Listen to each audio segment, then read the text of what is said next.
Hello and welcome everyone. Until now, in our video series, we have discussed lots of things like what is nationalism, what is liberal nationalism, what is new conservatism, Vienna Treaty, and lots of things we have talked. Okay, what were the changes after French Revolution occurred in Europe? ये सारी चीज़ें हमने देख लिया अपने video में. So now what we are going to have today is, as you can see on the screen, the key features of conservatives. Means we have talked about new conservatism that was a little bit different from the conservatism before 1789. Means ये थोड़ा सा change था. हमने new conservatism देखा है. तो ये जो कंजर्वेटिव्स थे जो 1815 के बाद ओरिजिन हुए, मीन्स 1815 के बाद एग्जिस्टेंस में आए, जिसको हमने न्यू कंजर्वेटिव्स कहा है, वो थे कैसे? They were autocratic and their word was their rule.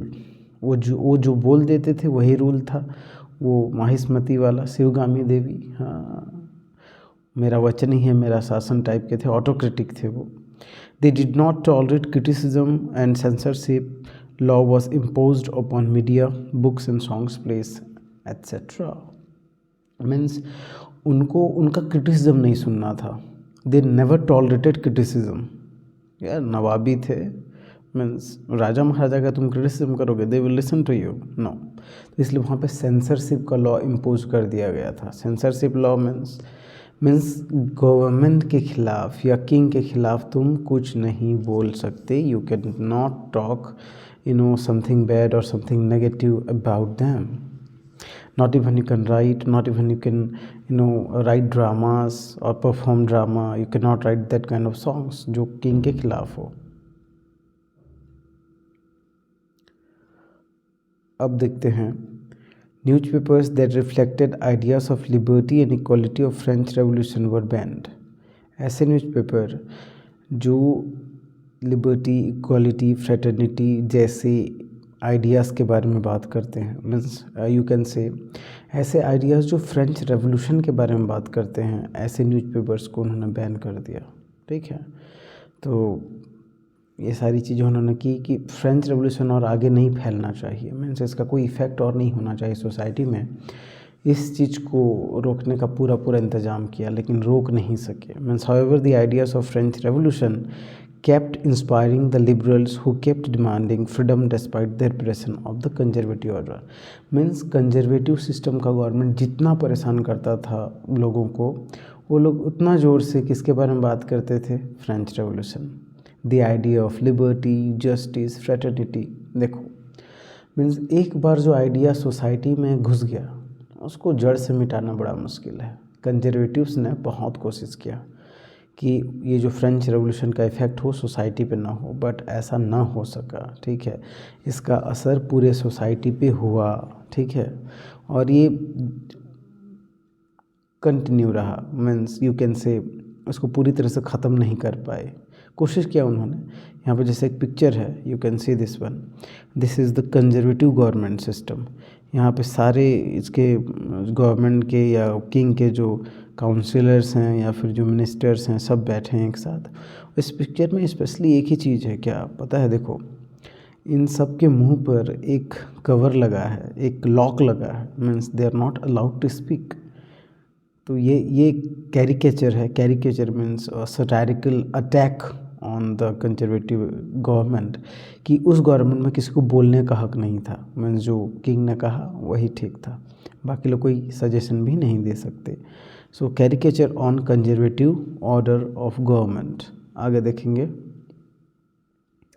यहाँ पे ये है कि यहाँ से क्वेश्चन आ सकता है कि ये पिक्चर देगा तुमको, व्हाट इज़ दिस, पूछ सकता है. तो you can write here about that कि this is a caricature that reflects the idea that in conservative government system people were not allowed to speak. Yes, ये आप कह सकते हैं, ये आंसर आप लिख सकते हैं, और ये पिक्चर बेस्ड क्वेश्चंस में पूछ सकता है. ठीक है, तो यहाँ पे कुछ लाइंस हैं जो बोर्ड में लिखे हुए हैं, जैसे कि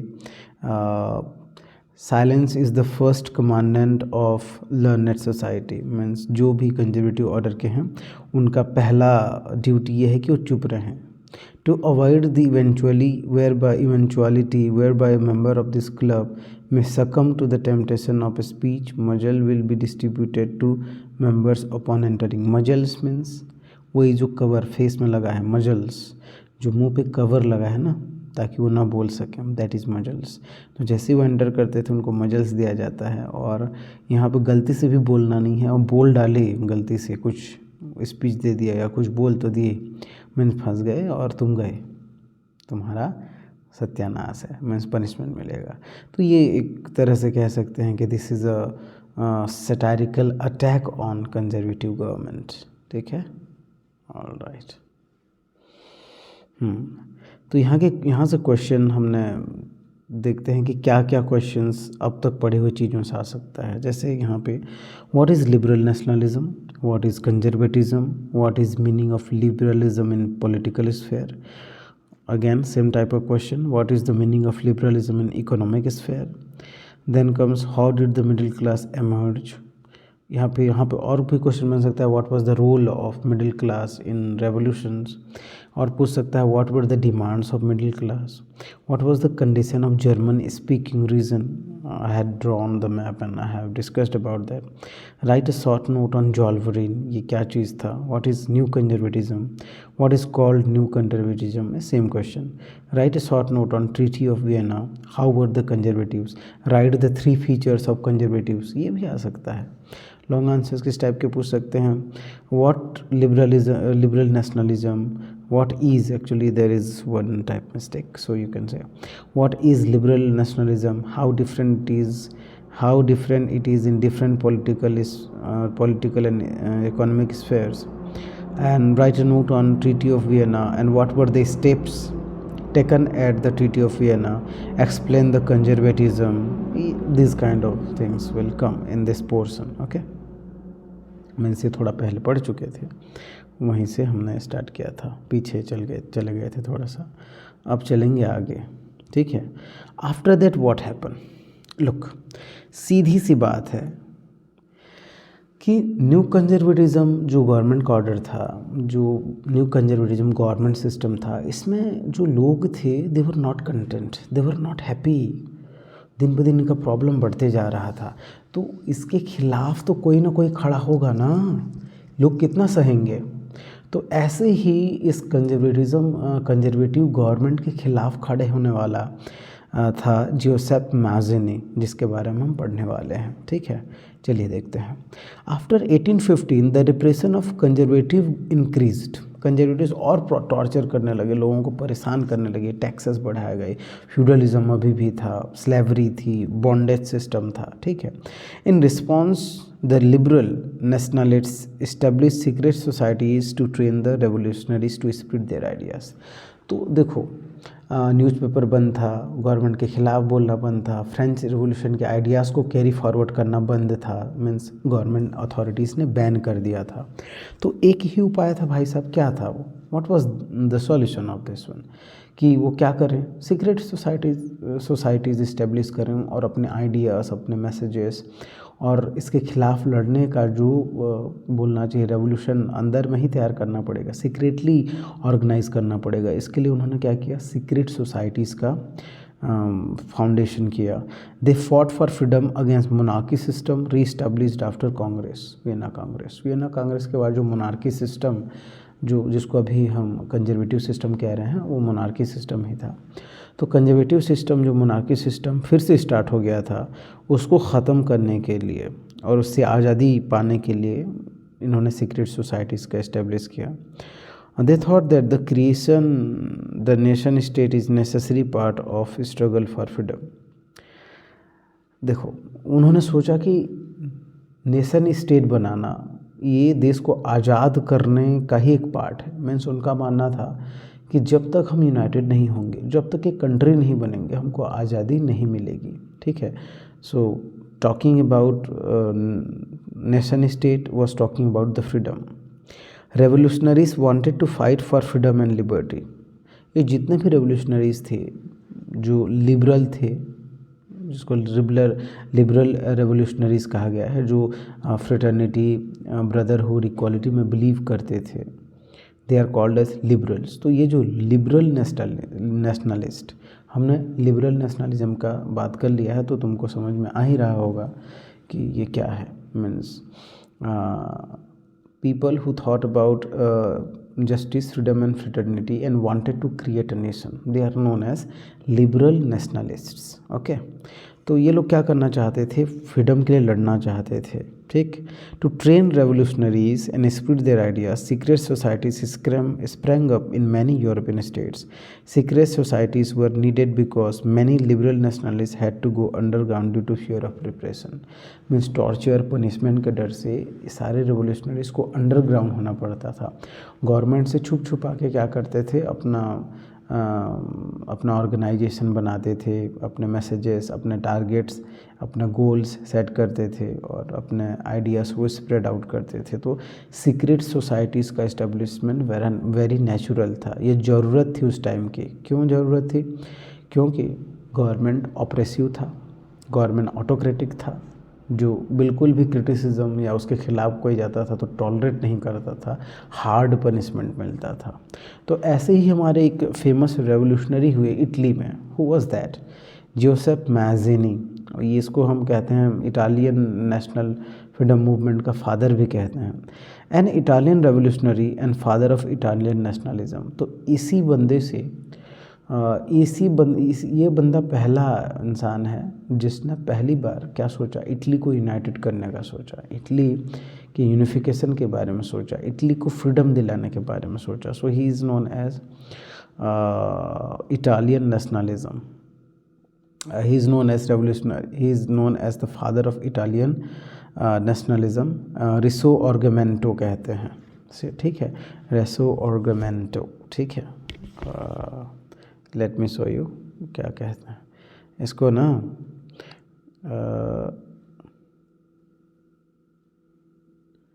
wait a minute, let me show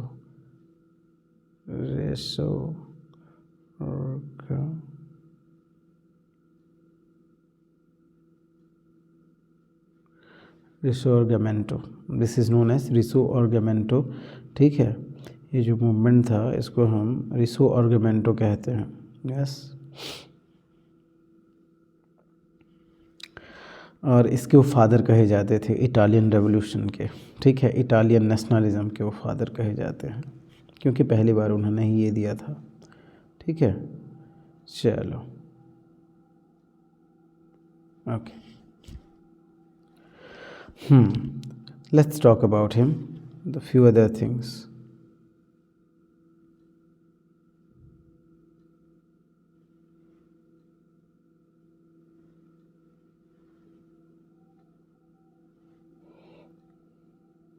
Okay. An Italian revolutionary and father of Italian nationalism, born in Geneva in 1807 and he joined a secret society named Carbonari। तो पैदा वो जिनेवा में हुए थे, एजुकेटेड फैमिली से थे, रिच फैमिली से थे, गरीब घर के नहीं थे भाई, ठीक है,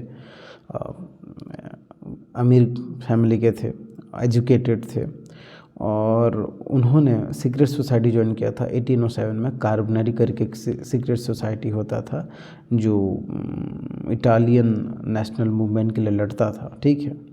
in 1831 he was sent into exile for attempting a revolution. उन्होंने गवर्नमेंट के ख़िलाफ़ खड़े होने की कोशिश की तो उनको पनिशमेंट मिला, एग्जाइल में भेज दिया गया बहुत सालों के लिए, ठीक है।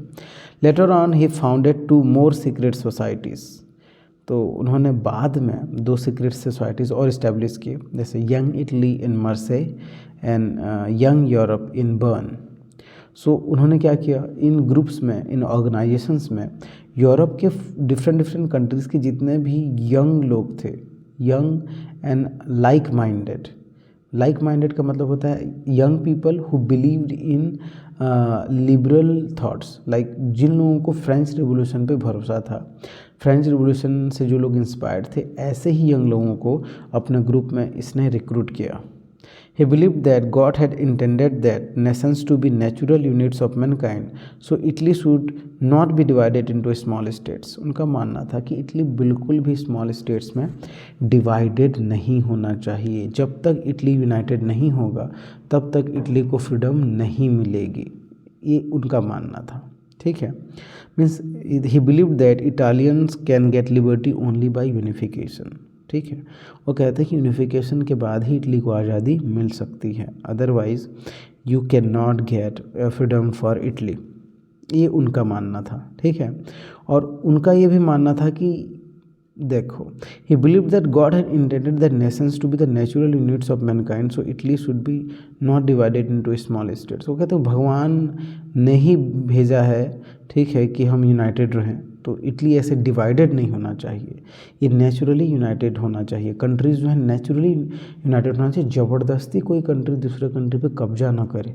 मीन्स इटली बहुत सारे स्टेट्स में डिवाइडेड था, 7 किंगडम्स एंड स्टेट्स में डिवाइडेड था, अलग अलग कंट्रीज़ के राजा हुआ करते थे वहाँ पे. ठीक है. तो वो कहता है कि ये सब नहीं होना चाहिए. इटली हमारा है तो हमारा होना चाहिए, किसी और कंट्री का इस पर राज नहीं होना चाहिए. ठीक है. इसमें यूनिटी होनी चाहिए. तो इसके लिए उन्होंने क्या किया, he recruited people from countries, many countries like Poland, France, Italy and German states. यहाँ से उन्होंने क्या किया, रिक्रूट किया अपने ग्रुप में. ठीक. हाँ जी, देखते हैं आगे क्या है.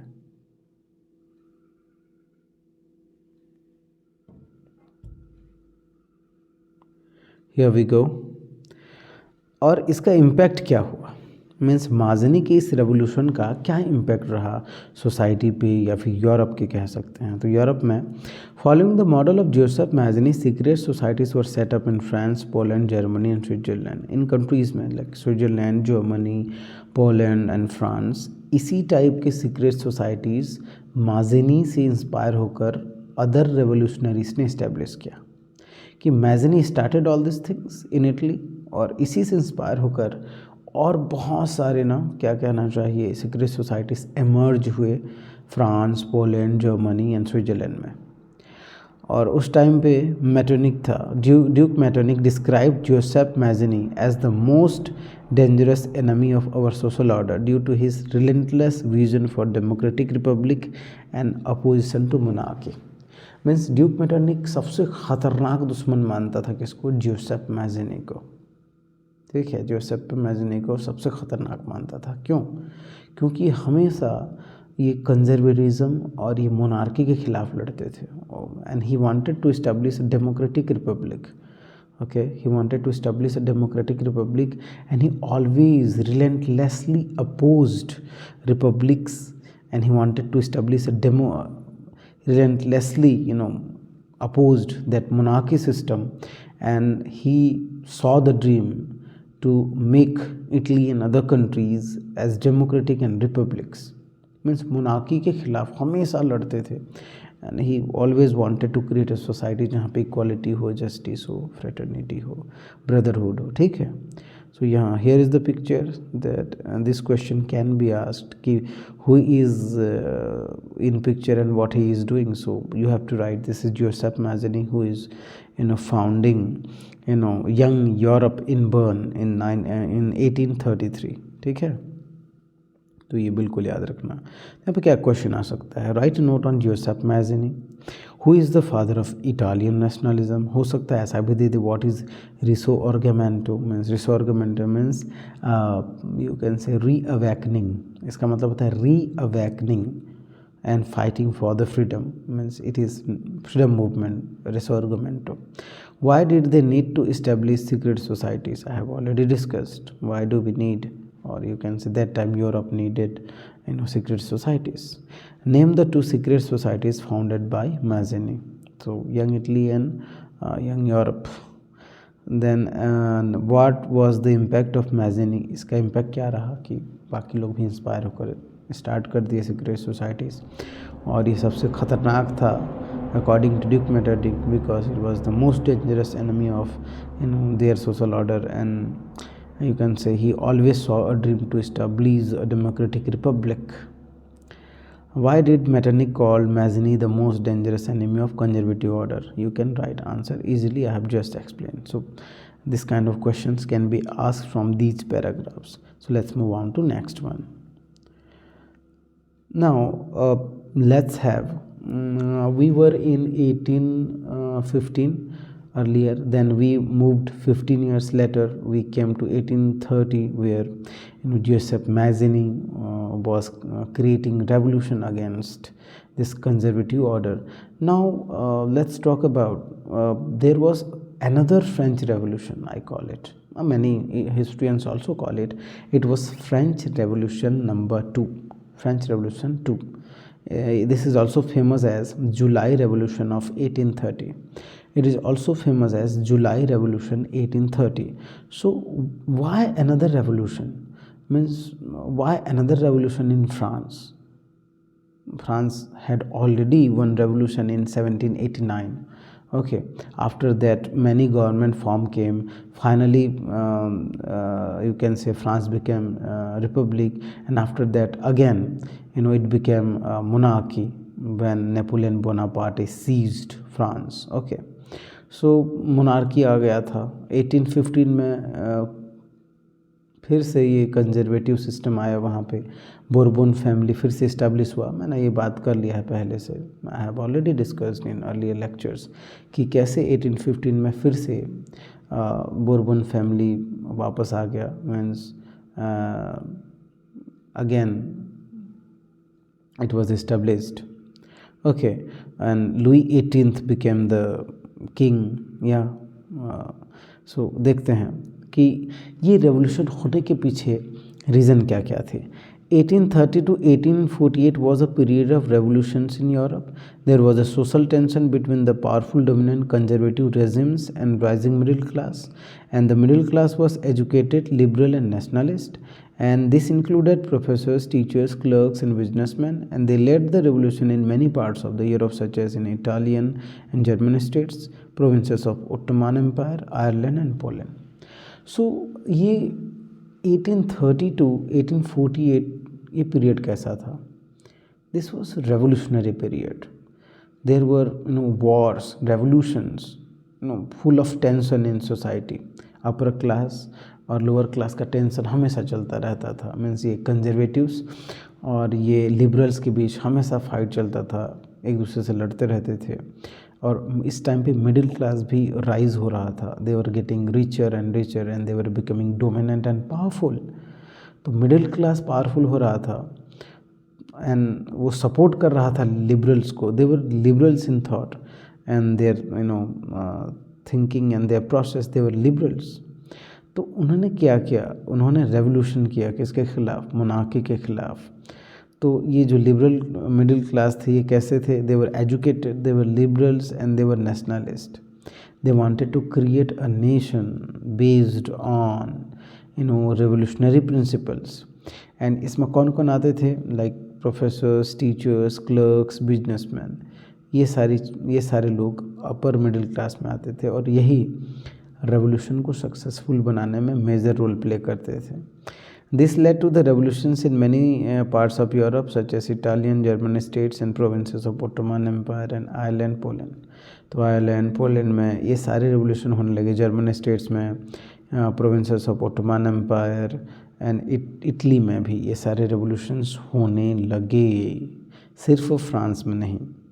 लेकिन वो कहता है ना कि ड्यूक मेटरनिक ने क्या कहा था, हो सकता है नीचे आ जाए वो, कि फ्रांस अगर छींकता है तो पूरे यूरोप को सर्दी पकड़ देती है. If France sneezes the whole Europe is caught by cold.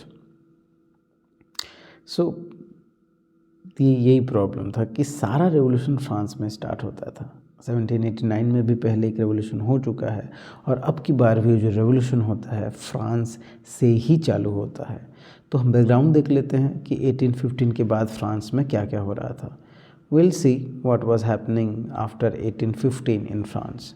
Like Louis 18th had become the king, और वो राजा कब से कब तक था? 1415 to 1824. ठीक है जी. लुई 18 कौन? Who is this Louis 18? He is brother of Louis 16, वो कौन है? लुई 16 का भाई। Remember Louis 16, French revolution. तो लुई 16 के बाद 18 कैसे आया? There must be a question. Yes, it is obvious कि लुई 16 के बाद तो सर लुई 17 आना चाहिए। बट देखो, लुई 16 का बेटा था लुई 17, और 17 गया हो, ख़त्म हो गया, रेवोल्यूशन के टाइम ही मर गया था वो। उसका जो बेटा था लुई 16 का जो बेटा था Louis 17 was dead during French revolution. तो सिर्फ उसका एक भाई बचा था बोरबन फैमिली में, तो वही वापस आता है और ही becomes the king in 1814, 15 and 24। So 1815 to 24 तो वो किंग रहा। ये 14-15 क्यों लिखा है, will not go in detail, क्योंकि बीच में नेपोलियन आ गया था, वो लंबी कहानी है। 100 days वॉर हुआ था। I am not going to talk about that. So in 1815, the Bourbon family was restored by Vienna Congress as the Louis 18, the brother of Louis 16, became the king of France. तो France का नया राजा कौन था? Louis 16 का भाई, ठीक है, Louis 18. Though Louis 18 re-established conservative order in France, but he knew that it was impossible to run government like old regime system. तो देखो, लुई 18 को भी ये पता था कि सोसाइटी बदल रही है, थॉट्स बदल रहे हैं, और फ्रेंच रिवॉल्यूशन का एक बहुत बड़ा इम्पैक्ट हुआ है सोसाइटी पे। तो मोनार्की तो वापस आ गया था फ्रांस में। लिसन, मोनार्की फ्रांस में आ गया था, ठीक है जी, बट पहले के जैसा मोनार्की नहीं आ सकता था, पहले के जैसा गवर्नमेंट का सिस्टम नहीं आ सकता था, ये पहले के जैसा वो राज नहीं कर सकते थे। कुछ ना कुछ चेंजेस तो करने पड़ेंगे, कुछ ना कुछ रूल्स को थोड़ा सॉफ्ट एंड लाइट किया ही जाएगा। मीन्स कुछ ना कुछ यू कैन से फ्रीडम तो देना ही पड़ेगा, क्योंकि फ्रेंच रिवॉल्यूशन का बहुत ज़्यादा इम्पैक्ट हुआ था। तो लुई 18 भी समझ गया था कि सोसाइटी पहले के जैसे नहीं चलेगी, कुछ चेंजेस तो करने पड़ेंगे। He made some moderate changes as he shared some power with some institution. तो उसने कुछ थोड़ा बहुत चेंज किया, मॉडरेट चेंजेस किए, लेस चेंजेस किए। क्या क्या चेंज किया? मीन्स उसके हाथ में सारा पावर था, तो थोड़ा बहुत पावर डिफरेंट इंस्टीट्यूशन की वजह, जैसे जुडिशियरी को थोड़ा पावर दे देना, जैसे उस टाइम के काउंसिल को थोड़ा पावर दे देना। मीन्स वो भी समझ गया था कि सारा पावर अगर मैं अपने हाथ में रखूँगा तो फिर से रेवोल्यूशन होगा, और फिर से रेवोल्यूशन होगा तो क्या होगा? वही जो पहले हुआ था, मार देंगे या तो भगा देंगे। तो वो समझ गया था कि पहले के जैसा चला नहीं सकते, तो उसने क्या किया, थोड़ा सा चेंज किया गवर्नमेंट को, कुछ कुछ कंसेशन दिया, कुछ कुछ रिलैक्सेशन दिए, कुछ कुछ चेंजेस किए गवर्नमेंट के फॉर्म में, बट वो बहुत ज़्यादा चेंज नहीं थे। कुछ पावर अपना शेयर किया, means he was the ultimate monarch, so कुछ पावर अलग अलग इंस्टीट्यूशन को उसने प्रोवाइड किया। He died childless in 1824 and his brother Charles 10 become the king of France. तो हुआ क्या, 1815 को राजा बना और 1824 को क्या हो गया, वो मर गया। And he had no son or any children, no heir was there, कोई उसका वंश नहीं था, ही डाइड चाइल्डलेस। तो अब उसका दूर का कोई रिश्तेदार, ठीक है, दूर का उसका रिश्तेदार कौन बना? दूर का रिश्तेदार था लुई फिलिप। दूर का उसका एक रिश्तेदार था लुई फिलिप, दूर का उसका रिश्तेदार था चार्ल्स 10th। दूर का उसका रिश्तेदार था चार्ल्स 10th, जो फ्रांस का राजा बना 1824 to 1830, 6 साल राजा बना, ठीक है। 1815 to 24 लुई 18 था, और 1824 to 30 ये चार्ल्स 10th। दूर का कोई रिलेटिव था, और वो बहुत कंजर्वेटिव था सोच में, सोच विचार में बहुत एक रॉयलिस्ट था, कंजर्वेटिव था, पुराने ख्यालात का था, ओल्ड गवर्नमेंट सिस्टम को बहुत पसंद करता था वो। और he was an authoritarian, means उसने जो बोल दिया वही है, वही रूल है। अथॉरिटेरियन था, मीन्स अथॉरिटेटिव था, जो बोला उसको मानना पड़ता था, ठीक है। वो थोड़े पुराने स्टाइल में गवर्नमेंट चलाना चाहता था, बट ही डजंट नो कि सोसाइटी बदल रहा है, ठीक है। तो चार्ल्स 10 वो कंजर्वेटिव था, ओल्ड गवर्नमेंट सिस्टम में बिलीव करता था, अथॉरिटेरियन था, ठीक है, अनपॉपुलर था, मीन्स लोग उसको पसंद नहीं करते थे फ्रांस में, कुछ ज़्यादा स्ट्रिक्ट था, रूल्स रेगुलेशन वाला था। ये था पॉलिटिकल रीज़न, ठीक है। क्या? जुलाई रेवोल्यूशन मीन्स देखो 1824 टू 30 चार्ल्स 10th है और 1830 को फ्रेंच रेवोल्यूशन होने वाला है नंबर 2, फ्रेंच रेवोल्यूशन नंबर 2। तो ये उसका रीज़न बता रहा हूँ कि फ्रांस में रेवोल्यूशन नंबर 2 क्यों आया। पहला तो राजा वहाँ का जो किंग था Charles 10th, he was a conservative, liberals के अगेंस्ट रहता था, हमेशा स्ट्रिक्ट था। उसने जो बोला वो होना चाहिए था, what ever he said that was the rule in France and he was quite unpopular in France. लोग उसको फ्रांस में पसंद नहीं करते थे, ठीक है।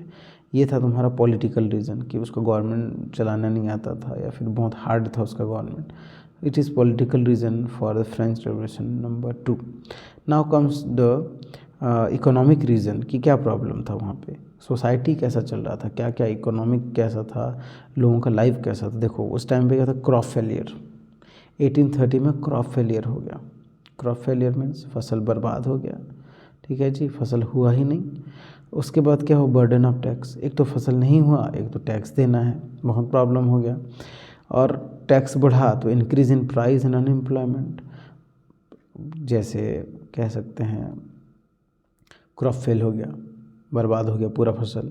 उस टाइम पे क्या हो गया, टैक्स भी देना पड़ रहा है, बर्बाद हो चाहे जो भी हो तुमको टैक्स देना है। उसके बाद और क्या हुआ, इंक्रीज़ इन प्राइस, चीज़ें महंगी होने लगी, there was inflation you can say, चीज़ें सडनली महंगी हो गई। और क्या प्रॉब्लम था, लोग अनएम्प्लॉयड हो रहे थे। क्यों? बिकॉज ऑफ इंडस्ट्रियलाइजेशन, बड़ी बड़ी मशीनें, कारखाने लग रही थी, सारा काम मशीन से हो रहा था, तो अब लोगों की ज़रूरत कम पड़ती जा रही थी and that's why there was great problem of unemployment you can say. तो इस फ्रेंच रेवोल्यूशन नंबर 2 का रिजल्ट क्या हुआ, what was the impact in European societies. Revolutionaries overthrow Louis 18 and established constitutional monarchy with Louis Philippe as he was more sympathetic towards liberals। तो उन्होंने क्या किया, देखो फ्रांस में जो 1789 को हुआ था सेम चीज़ रिपीट होने वाला है कि मिडिल क्लास गवर्नमेंट के खिलाफ गया, गवर्नमेंट को हटा दिया उन्होंने, उसके बाद उन्होंने कॉन्स्टिट्यूशनल मोनार्की इस्टैब्लिश किया। सेम चीज़ होने वाला है यहाँ पर। क्या करेंगे, चार्ल्स 10th को भगा देंगे यहाँ से, उसको भागना पड़ेगा, उसको कैद कर लेंगे, ठीक है, समझ रहे हो। एब्डिक्टेड, ही विल बी एब्डिक्टेड मीन्स उसको इतना रेवोल्यूशन हो जाएगा ख़तरनाक कि वो छोड़ के भाग जाएगा France. So Charles 10th is gone, okay, भाग गया वहाँ से चार्ल्स 10th। अब लोगों ने, फ्रांस के लोगों ने क्या किया, फ्रांस के लोगों ने चार्ल्स 10th के दूर के रिश्तेदार लुई फिलिप को फ्रांस का राजा बनाया। और कंडीशन क्या था पता है, the government will be constitutional monarchy, फिर से, ठीक है, जैसे पहले हुआ था वैसे। So now government change into constitutional monarchy means the king and the parliament will share the power, ठीक है जी। और लुई फिलिप वहाँ का राजा बन गया। और राजा क्यों बनाया वहाँ को फ्रांस का, because Louis Philippe liked liberals. पहले जो चार्ल्स 10th था he was conservative, but this time Louis Philippe was a bit liberal, वो थोड़ा बहुत समझता था, ठीक है, इतना हार्ड एंड फास्ट उसके रूल्स एंड रेगुलेशंस नहीं थे, तो वो थोड़ा बहुत सोचने में लिबरल जैसा सोचता था। That's why Louis Philippe became France new king. This is the background. हम स्टार्ट किए हैं रेवोल्यूशन 1830 टू 1848। तो 1830 में क्या हुआ, ये सारी चीज़ें हुई, ठीक है। सो दिस यहाँ से एक इम्पॉर्टेंट क्वेश्चन आता है कि what is July revolution, how did it influence, इसका क्या असर हुआ, जुलाई रेवोल्यूशन क्या है, तो अभी मैंने जस्ट बताया है, ठीक है। और क्वेश्चन आ सकता है why did Vienna Congress restored Bourbon dynasty. देखो ये भी क्वेश्चन आ सकता है कि फ्रांस में फिर से बोरबन डायनेस्टी लाने की ज़रूरत क्या थी, ठीक है। ट्रीटी ऑफ वियना में ये बोला गया कि France will again become monarchy, restore करना पड़ेगा मोनार्की। तो क्यों वहाँ पर रिस्टोर किया गया बोरबन फैमिली को, एक तो यू कैन से ऑस्ट्रिया में बैठकर फ्रांस में राज करना बड़ा मुश्किल था उस टाइम पे, और ड्यूक मेटरनिक डरता था क्या अगर फ्रांस में फिर से रेवोल्यूशन हुआ तो जैसे अब की बार पूरे यूरोप में रेवोल्यूशन हुआ, अगले बार भी वैसे ही रेवोल्यूशन होगा। तो इसलिए फ्रांस में रेवोल्यूशनरीज आइडियाज़ को ख़त्म करने के लिए उन्होंने मोनार्की सिस्टम को इंस्टॉल किया था। और ये क्या कहते हैं आपका लुई 18 को राजा बनाया गया था। ये क्वेश्चन पूछ सकता है कि क्यों वेना ट्रीटी ने डिसाइड किया कि Louis 18 should be the king. What were the reason of July revolution. जुलाई रेवोल्यूशन के रीज़न क्या क्या हैं ऑलरेडी लिखा है यहाँ पे।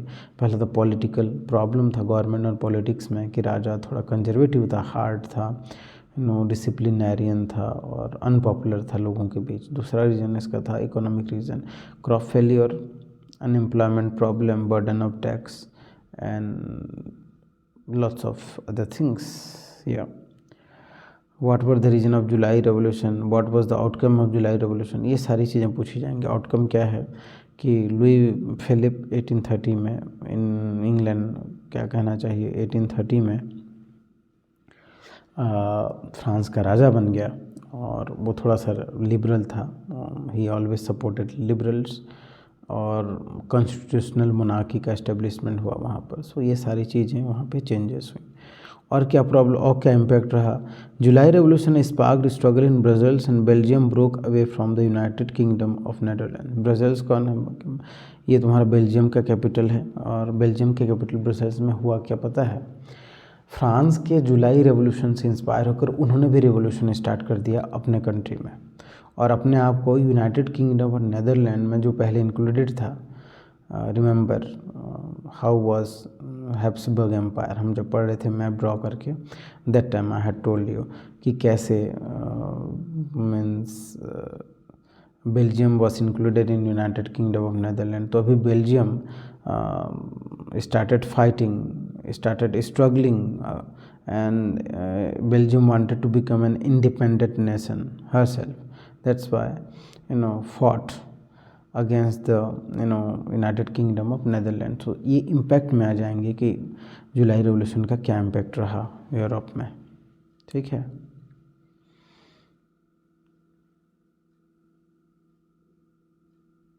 और इसी वजह से मेटरनिच ने कहा था कि फ्रांस में कुछ भी होता है उसका पूरा असर पूरे यूरोप पर होता है। Means if France sneezes the rest of Europe catches cold. ये ड्यूक मेटरनिच ने कहा था। हो सकता है कोटेशन दे दे और ये किसने कहा था भी पूछ दे, तो you must remember that one. या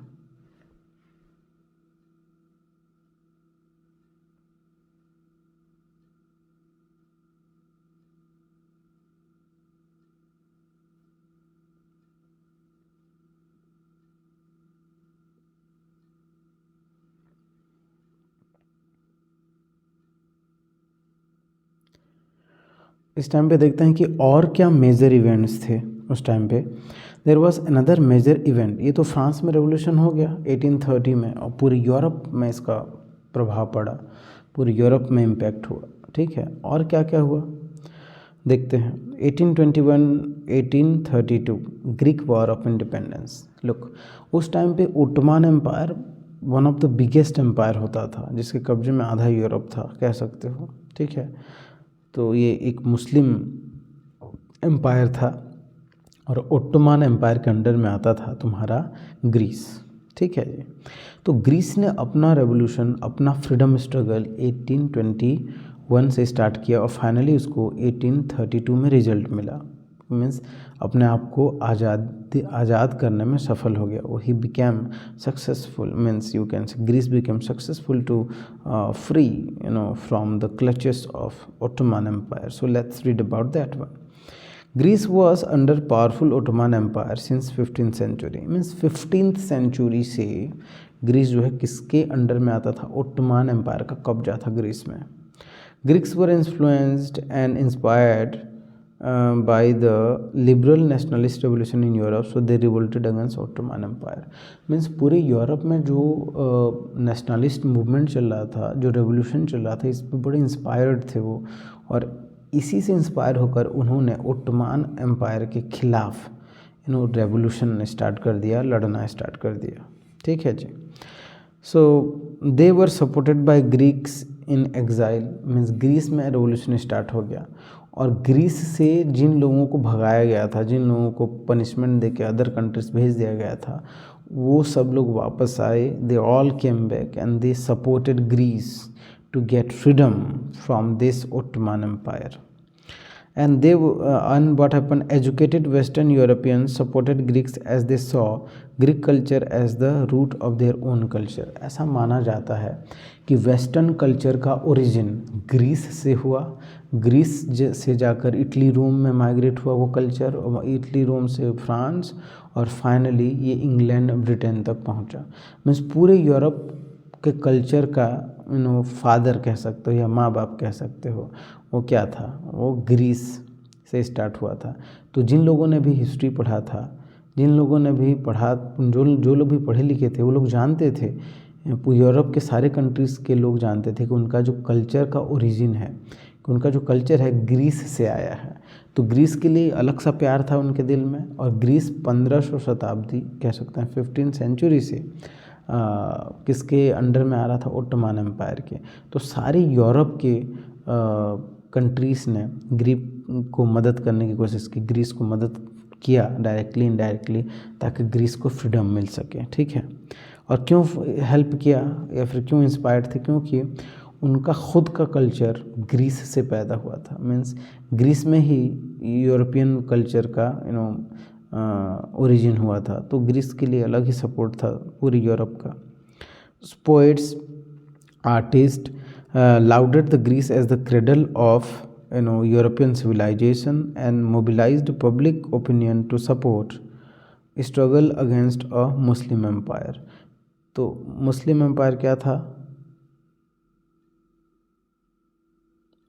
मुस्लिम एम्पायर क्या था, मुस्लिम एम्पायर था तुम्हारा ओटोमान एम्पायर।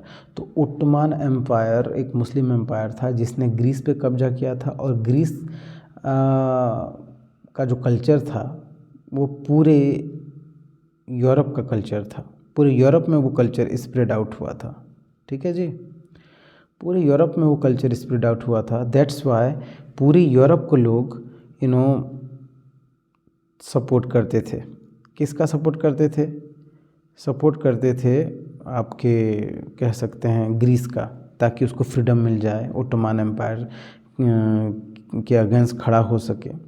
तो कई लोगों ने सपोर्ट किया, वो कहते थे कि Greece is the cradle of European civilisation, कह सकते हो सिविलाइजेशन का पालना कह सकते हैं, यहीं से सारा यूरोप का सिविलाइजेशन स्टार्ट हुआ। सो ये सारी चीज़ें, ठीक है जी।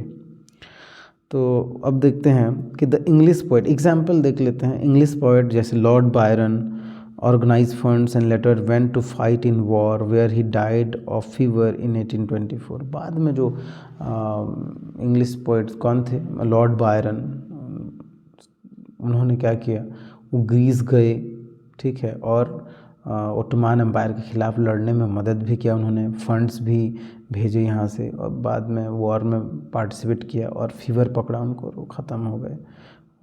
He died in 1824। Finally, the Treaty of Constantinople of 1832 recognized Greece as an independent nation। तो ग्रीस को फाइनल आज़ादी कब मिली, 1832 में ग्रीस आज़ाद हो गया। ठीक है जी, आज़ाद हो गया। तो देखो अब हम पढ़ेंगे कि जब भी कुछ होता है, लाइक किसी को आज़ादी मिलती है कहीं पर, जैसे कोई कंट्री या कोई नेशन इंडिपेंडेंट हुआ, एक रेवोल्यूशन सक्सेसफुल हुआ, तो सिर्फ वॉर से ना नेशनलिज्म नहीं आता। Let me tell you, war से ही ना नेशनलिज्म या फ्रीडम नहीं मिलता। There are lots of factor that plays a huge role in nationalism and freedom movement और नेशनलिस्ट मूवमेंट में सिर्फ लड़ना झगड़ना ही नहीं, सिर्फ वॉर ही नहीं, बहुत सारी चीज़ें रोल प्ले करती हैं, जिनमें से कल्चर एक बहुत इम्पॉर्टेंट फैक्टर है, कि कल्चर का एक बहुत बड़ा इम्पैक्ट होता है, ठीक है, किसमें, नेशनलिज्म में। ठीक है जी, देखेंगे अब कि ये कल्चर का क्या इफ़ेक्ट था, what was the effect of culture and how culture shaped the national identity and how culture helped to form nation states।